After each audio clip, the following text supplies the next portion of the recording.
世界には完璧などというものは存在しないのだよ。陳腐な言い回しになるがね、それは事実だ。なればこそ凡人どもは完璧に憧れ、それを求める。だがね、完璧に何の意味がある？何もない。何一つだ。私は完璧を嫌悪する。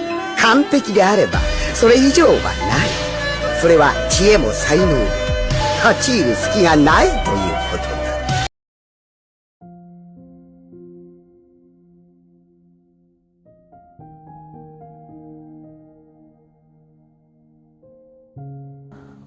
بقيت مبتسم وحاني راسي وكنوجد.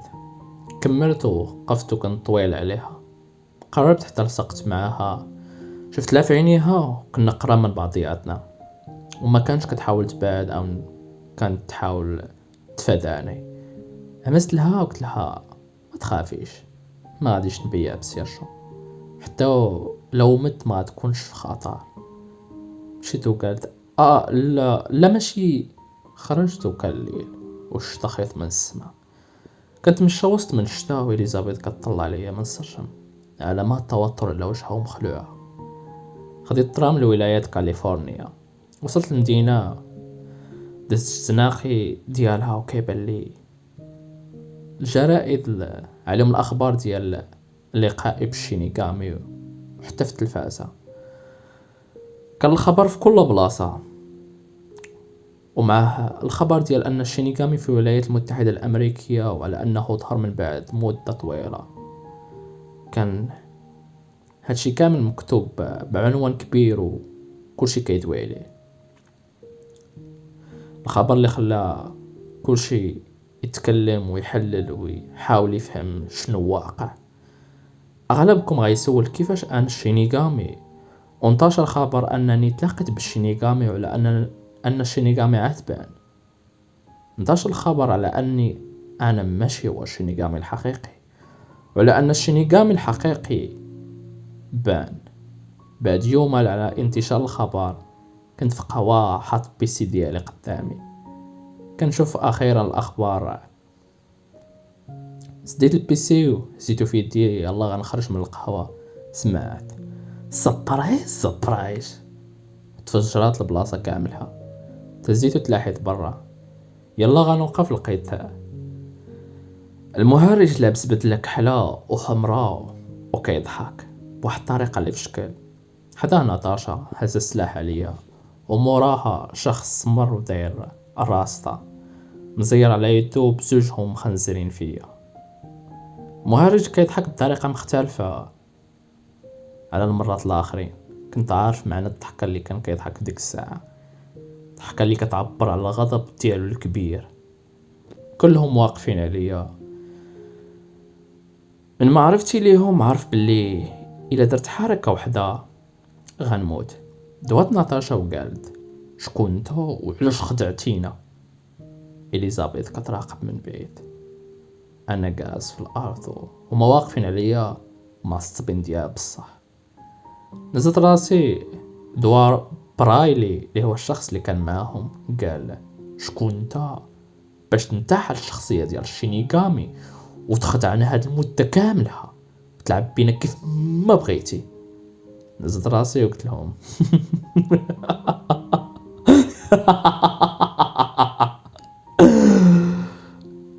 أنا الوهم، أنا لا شيء، أنا لا معنى، أنا لا منطق. تعصبو ديال بصح، تعصب برايلي وجا هزني بيديه وضربني باليد الاخرى. شديت له يدو قبل ما يضربني لويتها وضربته برجلي لركبته، وشديته باليد الاخرى لعنقو من اللور ولصقته مع الارض. يلا غتيري ناتاشا سبقتها وتيريت فيها الكرشها، طاحت. جا المهرج بغا يضربني، طرطقات القنبله اللي كان هازها حدايا، شديته وضربته طاكا وجاب رايلي ولاو مقاتلين بزوج معايا في نفس الوقت بلا ما يحركوا مني والو. كنضرب فيهم وكنخوي حتى طاحوا الارض. ضربتهم وطاحوا حدا ناتاشا اللي كانت كتألم من قرطاس اللي كان جاتها في الكرش. زيد السلاح اليوم وانا واقف، شاف فيه المهرج وقال واخيرا عرفتو. كان فرحان ان الموت ديالو وصلت. دوات ناتاشا وقالت كون متاكد باللي ما غاديش نغفروا لك هادشي اللي درتي، كون متاكد باللي غننتقموا منك مهما كنتي مهما شكون تكون.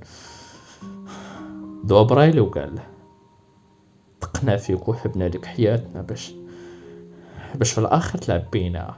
شكون انت ولاش تخطط لي هادشي كامل؟ كون متاكد باللي غنقتلوك، ما غنتهناوش حتى نوريوك الجحيم ديال بصح. سكت ولحت السلاح بعيد وتميت غادي متجاهله، منزل راسي وكنقول انا الواه، انا لا شيء، انا مجرد شخص كيلعب دور على قطعة الشطرنج باش نطيح بالمالك ديال اللعبة. وصلت لعند إليزابيث، دزت من حداها بلا ما ندوي، يدها موقفات على رجفة من داكشي اللي شافت. السرعة والطريقة والقتال اللي وقع في رمشتين. رجعنا في حالنا بعد يومين بالضبط. في كاليفورنيا كان اجتماع كان مشارك فيه العمدة. من بعد ما نزل من الطوموبيل ديالو ودخل العمارة، كانوا معه أعضاء من الحزب ديالو. كان كيسلم على الناس الآخرين، أصحاب المناصب والسياسيين ورجال الأعمال. أنا كنت لابس القب ومتكيل على الحيط، حاط رجل على الحيط وواقف على رجل الآخرى، كناكل في الساندويتش. كملت في لحظة اللي طلع العمدة في السانسور، بقيت غادي كنجري. دخلت كنضرب في رجال ديال الأمن، طلعت في الدروج ورجال الأمن تابعيني غادي وكنجري. درت طيريت عليهم قتلتهم كامل بعد 5 ديال الدقائق بالحساب. كنت واقف فوق الطبلة ديال الاجتماع وسط منهم وكلهم كيترادوا. قلت كنتمنى نكون ما قاطعتش الاجتماع المهم ديالكم بخصوص الاشياء المهمه اللي كتدويو عليها. درت وكنهضر وكنشرح بيدي. قلت انا الضيف ديال العمده السيد مالديني، وشفت فيه. جبت السلاح وشيرت عليه. كلهم تخلعوا والعمده اكثر. واحد تخلع. طلقت سلاحه، فتح الباب ودخلوا الرجال ديال الاف بي اي والبوليس. في الوقت اللي كنت كنجري في الجهه ديال السرجم كانوا كيتيريو عليا. ترزجت تحت من فوق ودرت وليت طايح على ظهري مبتسم وطالق يدي ورجلي. كيكمل المشهد على الصوت ديال إليزابيث وهي كتفيق مخلوعه من الحلم. هادشي كامل كان مجرد الحلم ديالها. ناضت كتشوف فيني انا وقتني ما كاينش. بقات كتقلب وكتحاول تتصل بيا، وفي كل دقيقه كتزيد تخلع. دارت ولقاتني موراها. تفاجأت في نفس الوقت تنهدات. شفت فيها بنظرة باردة. قالت في راسها كنت غالطة فاش قلت على ان مروان كيشبه لسيرجو.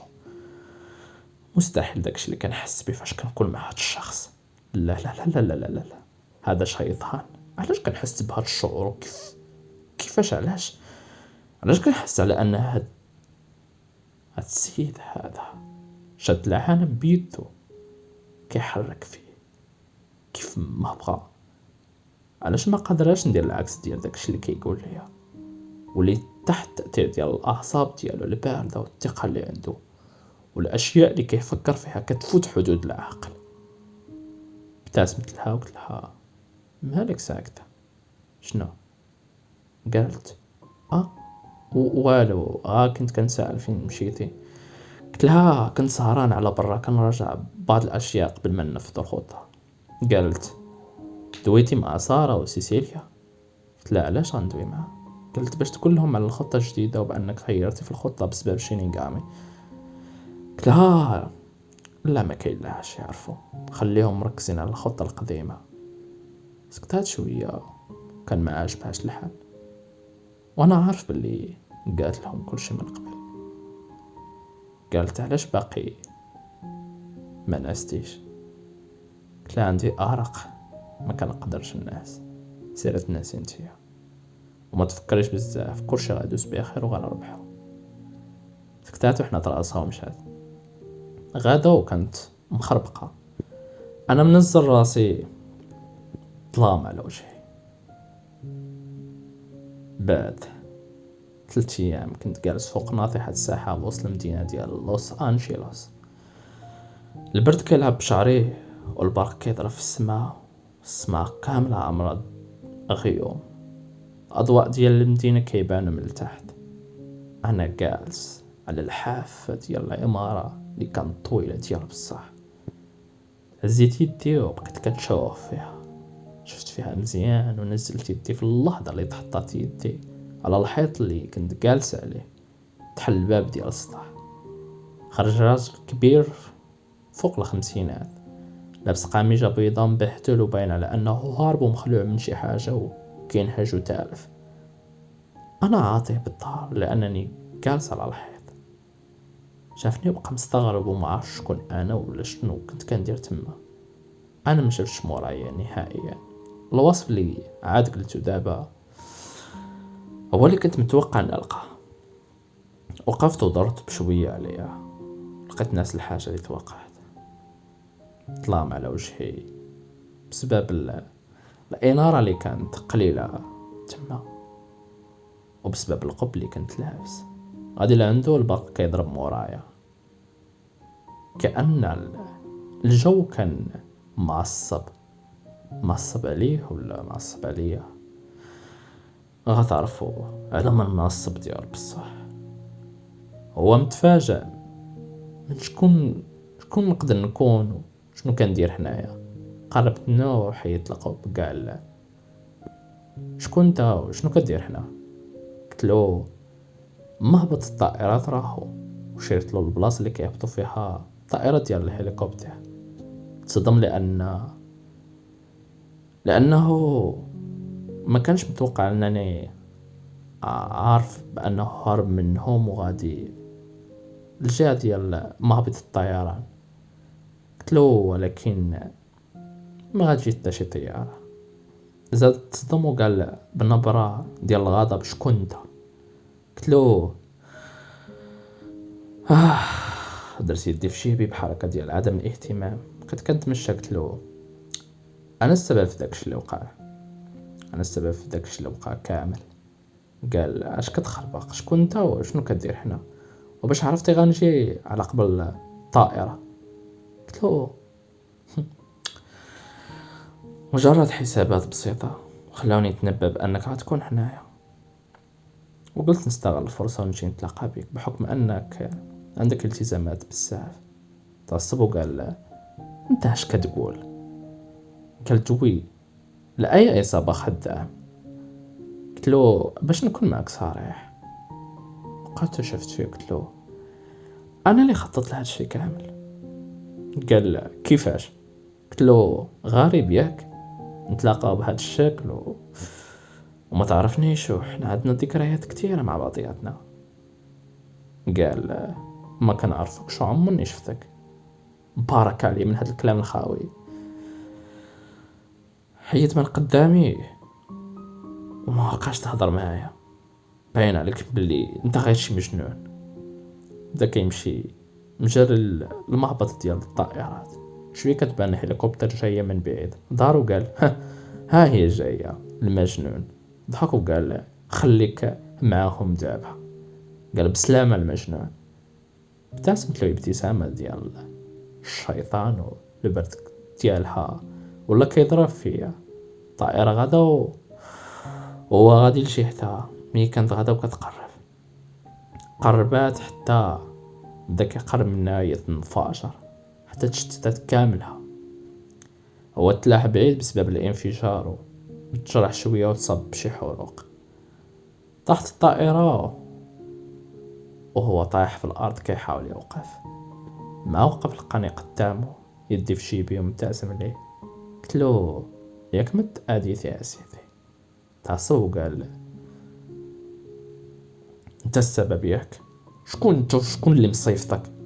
قلت له سبق وقلت ليك باللي عندنا ذكريات كتار مشيت غير نشوفك وصافي، ولانك مشغول بزاف قررت نلعب معك لعبه اللي هي زوينه سميتها لعبه الاستدراج. قال دوي شكون انت وبركه من الهضره الخاويه، شكون انت؟ انا ما عمرني شفتك وما كنعرفكش، عمرني تلاقيت بك.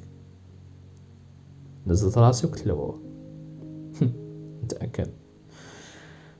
واخا خليني نفسر لك واحد الحاجه. انا واحد من العينات ديال المستوى صفر، زيد في راسي لقيتو لونه مخطوف وعيني خرجوا من بلاصتو وعلامة الرعب عليه وعلى الملامح ديالو. مصدوم ديال بصح. سكتنا شويه لانه كان كيحاول يستوعب. نزل راسو وقال هذا كيفسر كل شيء. اذا انت السبب في هادشي كامل، مستحيل هادشي اللي كنسمع. قال في عقله مستحيل يكون هذا هو العين المتميزة. قلت له انا هو العين النادرة. رجع خطوة اللور وسكت شوية، شاف في عيني وقال علاش باقي عايش؟ قلت له وقاحة هذه أول مرة كنسمع شي واحد كيقول الآخر علاش باقي عايش. لسوء الحظ حتى أنا باقي ما عارفش علاش، ممكن القدر. اسمح لي على هذا الجواب، ولكن هذا هو الجواب ديال أنك شي واحد يسولك علاش باقي عايش.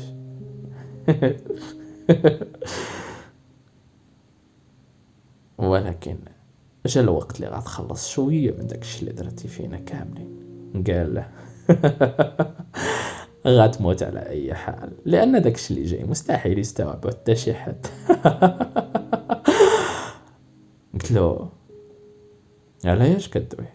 قال العينات اللي جاو من بعدكم وبسبب داكشي اللي داز عليكم، بسبب كاع داكشي اللي تعلمنا من التجارب عليكم، نجحت نسبة كبيرة ونجحنا بنسبة كبيرة هاد المرة هذه. الكمال والمثالية وصلنا لها، وصلنا لأشياء إعجازية مستوى آخر. قلت له سناني كيتحكوا من كثرة الأعصاب وعرقي مطرطقوا من كثرة الغضب، عيني حمار. هادشي ماشي كمال أو مثالية أو علم، هذا جنون. علاش الأطفال ديالكم ما ياخدوش لهاد التجارب؟ قال مثير الشفقة، لأنكم انتم مجرد عينات تجارب، أغلبكم فشلوا، نسبة كبيرة ماتت، ونسبة كبيرة منكم تشوه الشكل ديالها، ونسبة آخرى تصطاد. نسبة شبه منعدمة اللي باقة حية. خدينا معلومات اللي غتخلي من الجيل الآخر ينجح بنسبة أكبر، وفي المستقبل فاش غتكون نسبة ديال الخطر أقل ونوصلوا لطريقة آمنة، غنضعوا فقط النخبة ديال أمريكا اللي غتحكم العالم. قلت فراسي مستحيل هادشي اللي كيقول، اش كيقصد بأنهم نجحوا؟ نزلت راسي وقلت له إذا كان هذا هو المستقبل اللي كتحلموا به، كنت متأكد باللي ما يكون حتى شي مستقبل في الأساس. وشكون غيمنع هنا؟ انت غتمنع المستقبل؟ ما تخلينيش نضحك. زيد في راسي وقلت له غنمنعو، وغنمنع اي شخص يحاول يدمر الطفولة ديال ولد صغير. غنوضع حد لهاد الشيء، حتى لو خلق مني هاد الشيء هذا أسوأ مجرم في العالم، أو حتى لو كان من الضروري أنني ندمر العالم.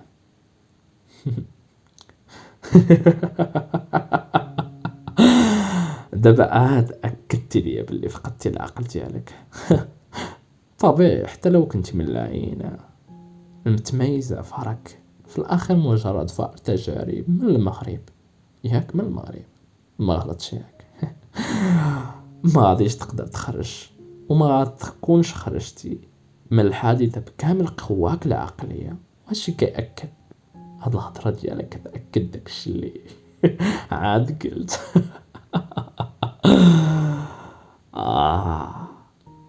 غنوريكم المغربي شكون يكون، وغنوريكم الجنون الحقيقي. يلا جمعت يدي، بغيت نضربو، تفرقع الباب ودخلوا رجال كثار جايين كيجريو، ضحكوا كاع ووصلوا. عطلتك حتى وصلوا، ودابا غيقضيو عليك. هادو من النخبة جاو كيجريو، ضربت الاول طاك عليه وعطاني الكروشي، عاود لي الثاني وطاحت بعيد. تما عرفت بلي هادو رجال متدربين ديال بصح. وقفت بالزربة، ضحك وشاف فيا بخبتو قال بسلامة. وقفت منزل راسي، جا الاول يضربني، ضربتو طرقات الرقبة ديالو وطاح في بلاصة. جا كيجري الثاني، ضربتو، بقيت كنتفادى فيهم وكنضرب، ولاحظت على انه كيحاول يهرب. وصل عند الباب، يلا يرجع من فين جا، شديتو من اللور، جريتو وطاح تصدم فاش شافني. شاف في الجهة ديال الرجال اللي كانوا تما، لقى كلشي طايح ميت والدم معمر البلاصة واغلبهم مقطع. قال اسمع، الا قتلتيني ما غتستافد حتى شي حاجه، ولكن الا انضميتي ليا كنوعدك غتولي من افضل العملاء ديالنا. سكتوا، رجعت بيا الذاكره الملجأ والذكريات ديال التجارب الدم والتجارب الجحيميه والدوايات والإبحاري وكلشي داكشي. زديتو بيد وحده، قال ما تقدر دير والو، ثق فيا، ما تقدر توصل لوالو. طلت العينات خرجوا، مخططنا غيكمل. ما كملش هضرتو حتى طار راسو وطاح بعيد. لحت الجدة ديالو بعيد، بقيت واقف، البرد كيضرب فيا ومنصر راسي، والدم معمر حوايجي. عقلي كيدوز لي كاع الذكريات، لقاء بلارا، إصابة ماركو، ديلفار، سيرجيو، شينيغامي، الانفجارات، البحر والعمليات، المهرج، كاع هاد الأشياء. كنت كنتمشى حتى وسط الحافة على بعد خطوة ونطيح. كنشوف من الفوق في كل شي اللي دزت منه واللي عانيت منه باش نوصل لهاد الشي هذا. لحد الآن ما بانش شخصيتي الحقيقية، لحد الآن ما بانش الهدف الحقيقي، لحد الآن ما بانش الجنون الحقيقي. التعامل مع كاع الحوايج كيخلي منك شخص منفصل الشخصية. ولكن كونوا متأكدين باللي عمرني نكون ضحية، كنكره نكون ضحية. وهالشي اللي كنكره فينا كمغاربة، حبنا لتقمص شخصية الضحية. كنفضل نكون استغلالي ومتكبر وأناني على أنني نكون الضحية. تعلم أنك تكون شرير مع راسك والبطل مع الناس. تعلم تخدم بعقلك وماشي بالمشاعر ديالك. لا أشخاص بحال هادو كيعجبهم الضحايا. تكون ضحية يستغلوك بكل الطرق باش يخلو راسهم أو الأولاد ديالهم أبطال. جلست طلعت ركبتي عند وجهي، مورايا كلشي طايح. هادشي كامل وصلت ليه بذكائي.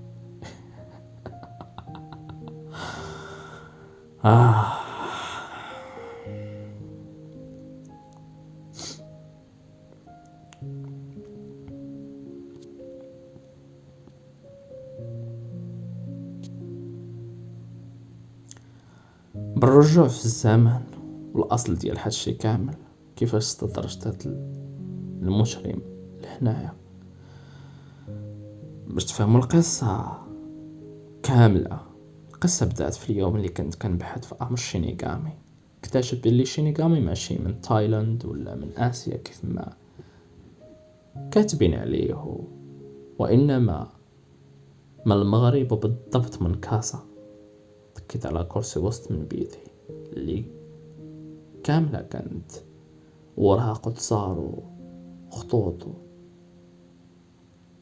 أعوام وأعوام ديال البحث وجمع المعلومات. بيت اللي كتبين على الإنسان اللي كان عايش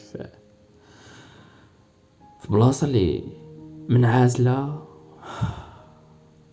إنسان اللي ماشي نورمال. ابتسمت وقلت وصل الوقت ديال كل شيء.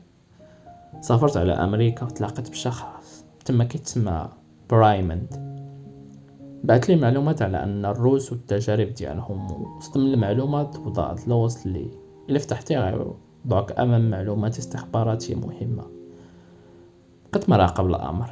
اتصل بيا رايموند وقال لي على أنه باغي يتلاقى بيا. مشيت لعنده وأنا عارف أنه فخم من الاستخبارات الأمريكية. مشيت